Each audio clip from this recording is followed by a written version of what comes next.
Hai teman-teman, kalau kalian punya smartphone atau iPhone, kalian bisa masuk browser Chrome dan menggunakan voice converter seperti Note5. Melalui konverter suara ini kalian tidak susah payah ngomong di depan kamera lagi. Cukup tuliskan apa yang mau kita omongkan, lalu pilih bahasa apa yang mau digunakan, tekan tombol konverter, maka tulisan tadi berubah menjadi suara. Sekarang saya sedang mencari dan memilih bahasa Indonesia.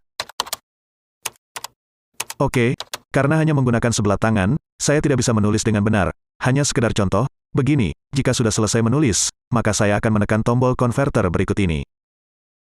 Lalu mendengarkan hasil suaranya dan mendownloadnya. Suara akan tersimpan di folder audio perangkat. Oke, itu hanya sekedar gambaran. Untuk penjelasan lengkapnya saya akan menggunakan tablet supaya mudah kalian mengerti. Sebenarnya konverter suara bukan hanya Note5. Saya sendiri lebih suka menggunakan voice maker, bukan apa-apa, karena saya memang telah terbiasa. Nanti akan saya jelaskan betapa besarnya manfaat konverter suara ini. Setiap konverter suara memiliki basis AI sehingga ia dapat menirukan suara manusia pada saat membaca setiap tulisan yang kita tulis. Untuk melakukan tekanan, emosi, dan lain-lain, kita dapat memanfaatkan karakter huruf seperti koma untuk berhenti sebentar, atau titik untuk menjeda ucapan. Konverter suara seperti voice maker dilengkapi juga dengan tool untuk menunjukkan emosi pada saat pengucapan kata-kata. Suara akan terdengar lebih alami. Sayangnya, dalam bahasa Indonesia hanya terdapat 4 karakter suara manusia yang tersedia. Misalnya, ada 3 suara laki-laki yang berbeda dan 3 suara wanita yang berbeda.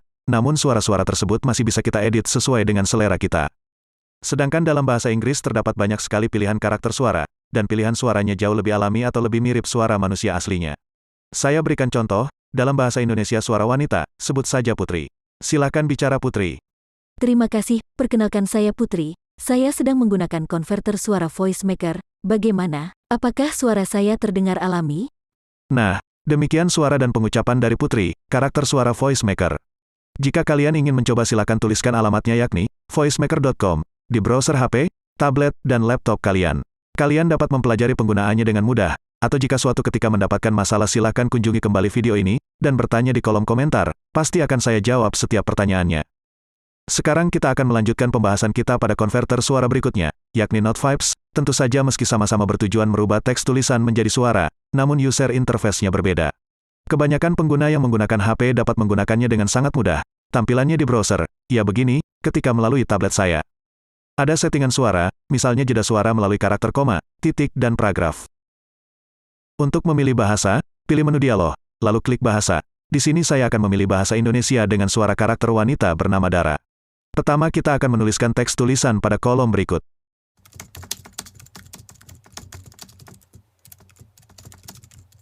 Jadi suaranya akan terdengar sebagai berikut. Halo teman-teman, saya Dara. Saya sedang memperagakan konverter suara dari teks ke suara menggunakan Note5. Demikian suara salah satu karakter Note5 terdengar, mungkin tidak terlalu alami jika dibanding dengan voice maker. Kedua konverter suara ini sama-sama memiliki opsi gratis dan berbayar.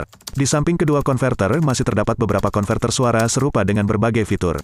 Umumnya para YouTuber senior menggunakan voice maker. Cukup sekian pertemuan kita kali ini, sampai jumpa lagi.